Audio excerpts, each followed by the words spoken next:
Listo, profe. Bueno, muy buenas noches a todos.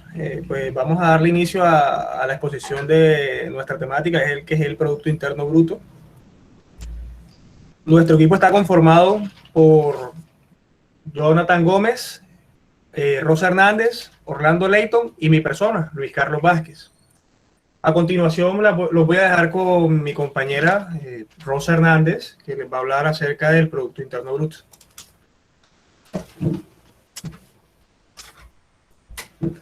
Buenas noches. Para los que no me conocen, mi nombre es Rosa Hernández y a continuación les voy a hablar acerca de la definición del Producto Interno Bruto. Comenzamos diciendo que es un indicador económico que refleja el valor monetario, así como la buena marcha de su economía. Este indicador básicamente calcula todos los bienes y servicios finales producidos. Por ejemplo, si se vende un tornillo, el producto final sería el tornillo.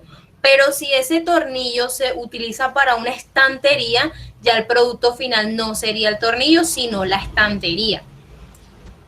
Esto incluye objetos y mercancías tangibles como los coches, casas, maquinaria o ropa, así como servicios que pueden ser desde energía hasta sanidad, pasando por telecomunicaciones de un país o región en un determinado periodo de tiempo específico.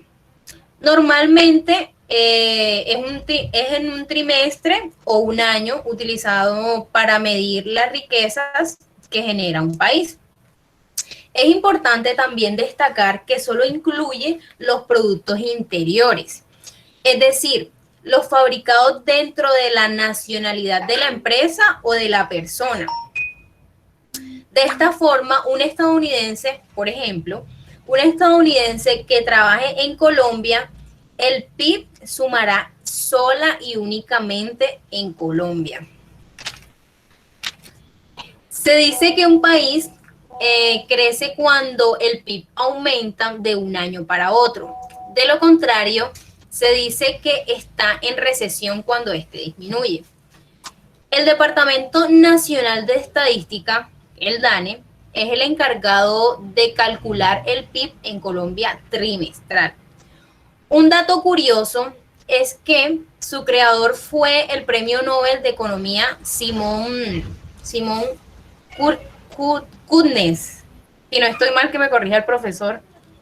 Se me hace un poco complicado mencionar el nombre completo. ¿Profe? Así es. Ese es el apellido. Kuznets. Ah, Kutnes, bueno. Kuznets con Z, K y Z. Sí, sí. Simón fue el que incluyó el término junto con otros conceptos en un informe de los años 30 para la creación de las cuentas financieras de Estados Unidos. Habiendo dicho esto, pasamos con mi compañero Orlando Leighton, quien les va a hablar acerca del déficit del Producto Interno Bruto.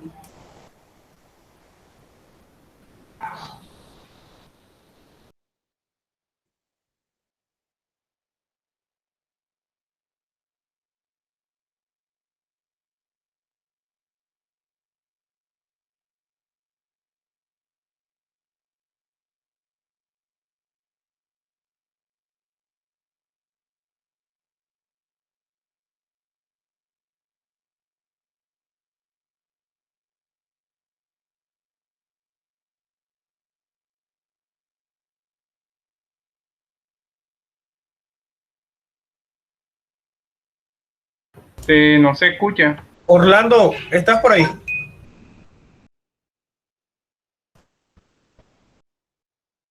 Orlando. ¿Me escuchan? ¿Me escuchan? Sí, no me digas que estabas hablando con el micrófono cerrado. Voy a emitir esa respuesta. Bueno, les voy a hablarle un poco de lo que es el PIB, como habló Rosa, pero algunas confusiones que se crean cuando estamos hablando del PIB. El PIB es muy común confundir el PIB, porque ustedes saben que el PIB es el crecimiento económico de un país, pero es muy fácil confundir el crecimiento económico del país con la calidad de vida en el país. Es muy fácil confundir eso. ¿Por qué? Porque es que el PIB mide más que todo es cómo es, por ejemplo, la calidad del empleo, si el empleo aumenta en ese país, y si obviamente si hay más empleo, en teoría las personas son más felices porque más trabajo hay. Pero eso no quiere decir necesariamente que el bienestar social o la calidad de vida de las personas mejore. ¿Por qué? Porque la calidad de vida es medida a través de otros índices que miden con mucha más exactitud a ver si la calidad de vida en ese país va acorde con el incremento del PIB. Es decir, que no implica necesariamente que una persona con que el país sea económicamente mejor, no quiere decir que las personas son más felices. Les pongo un ejemplo claro, nuestro espectacular país, Colombia, es uno de los países más desiguales del mundo. Y eso ya está claro, salimos a cada rato en todas esas revistas económicas diciendo que en Colombia está uno dentro de los países más desiguales del mundo.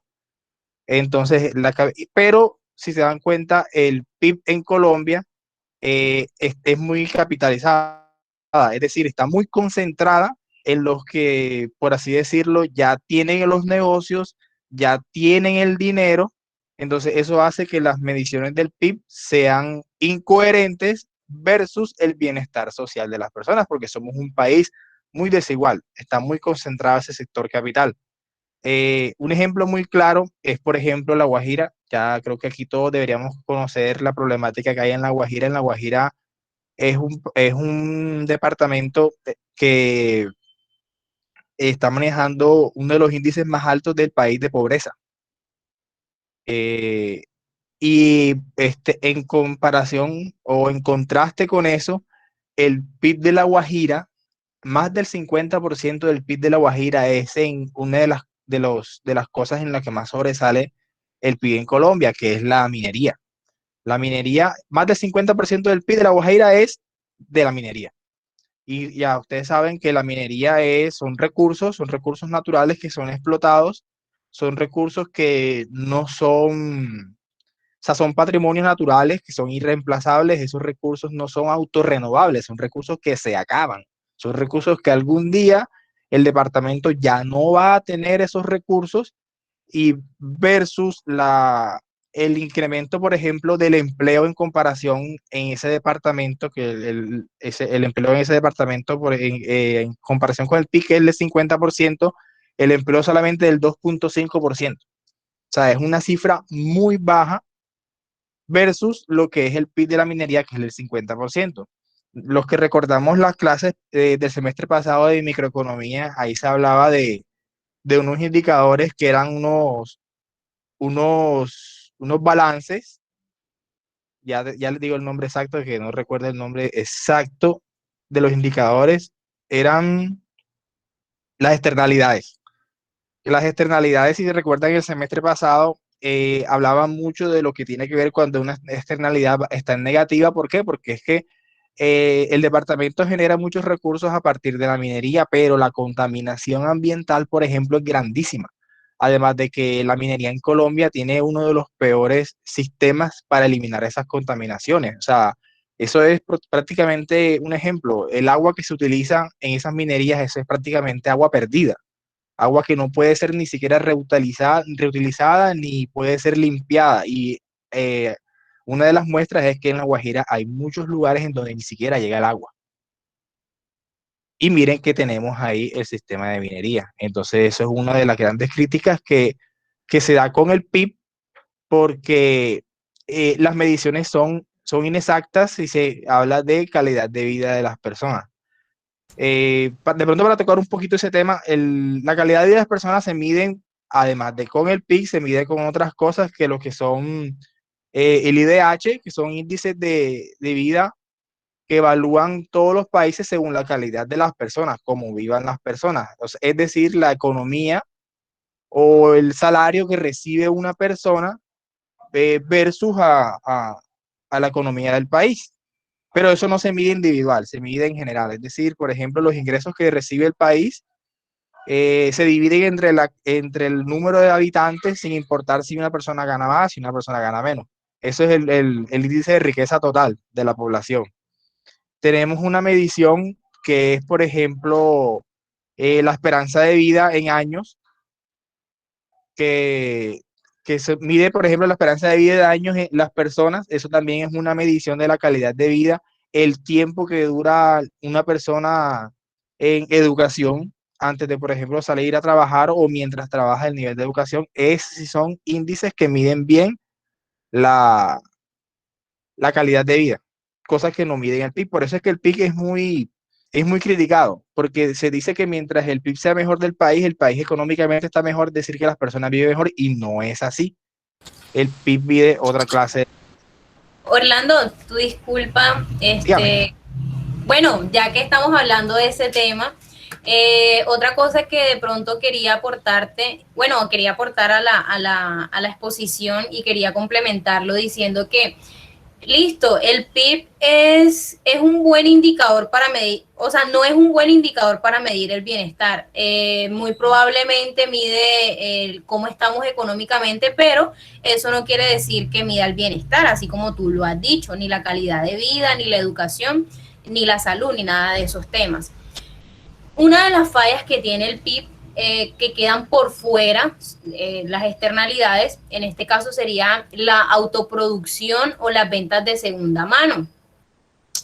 Sería la contabilidad sumergida, que es el dinero que el gobierno no alcanza, o sea, no alcanza a contar, o sea, serían ya como los negocios que están, por decirlo así, por los negocios que están por debajito, los negocios ilegales, la informalidad. Entonces también podríamos decir que listo, el PIB nos mide económicamente, pero no abarca todo. O sea, es bastante complicado abarcar todo el tema de la economía. Y a pesar de que Algo muy curioso de eso es que, mira que tú lo estás diciendo, ni siquiera, o sea, muchos países dicen que sí, que el PIB es el que les va a medir ese tipo de medición, que la calidad de vida en ese país es mejor porque el PIB lo tenemos más alto, pero ni siquiera el creador del PIB, que fue Simon Kuznets, estaba de acuerdo con eso. Él decía que eso no mide eso no es para la medición de la calidad de vida de las personas. Y esa es la crítica más grande que recibe el PIB, porque muchos países quieren medirla con él, y no es así. Exacto, exacto, totalmente. Entonces ahí los dejo con mi siguiente compañero.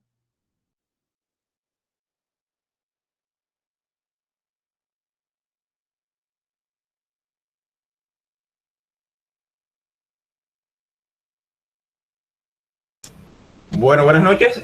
Pues me presento nuevamente, soy Luis Carlos Vázquez, voy a hablarle de los tipos de PIB. Prácticamente tenemos dos tipos de PIB, el PIB nominal y el PIB real. Esto se diferencia, bueno, vamos a hablarles primero del concepto de cada uno de ellos, y luego entro a explicarlo ya con más detalle. El PIB nominal, básicamente, pues es el precio o sea, es el valor del precio del mercado de la producción de un año. En pocas palabras, se los voy a leer así como está acá y se los voy a explicar con mis palabras, a aterrizarlo un poco más a la realidad. El PIB nominal es el valor del precio del mercado de la producción de bienes y servicios finales producidos en un país durante un determinado periodo de tiempo. Es decir, que todos los bienes y servicios que se producen en un año son los que tienen en cuenta el PIB nominal. Y en esto se tiene en cuenta el tema de la inflación. En el PIB nominal se va a medir qué tanto se infló o sea, se infló, creció o decreció pues la inflación en ese año. Esto es específicamente de un año. En cambio, el PIB real ya tiene más como relación con valores constantes, lo que son unidades monetarias, en este caso serían los pesos. Y se hacen referencia con un año base. Es decir, que si se va a hacer el cálculo del PIB real, se hace el cálculo con base a un año anterior. Por ponerles un ejemplo, estamos en el año 2021. Si nosotros queremos hacer la medición del PIB real, podemos hacerlo con base al año anterior, que en este caso sería el 2020. En cambio, el PIB El PIB nominal, pues como les mencioné, no muestra valores realistas debido al tema de la inflación. Se mide con valores corrientes, es decir, los valores prácticamente lo que se genera de la producción de bienes y servicios de ese mismo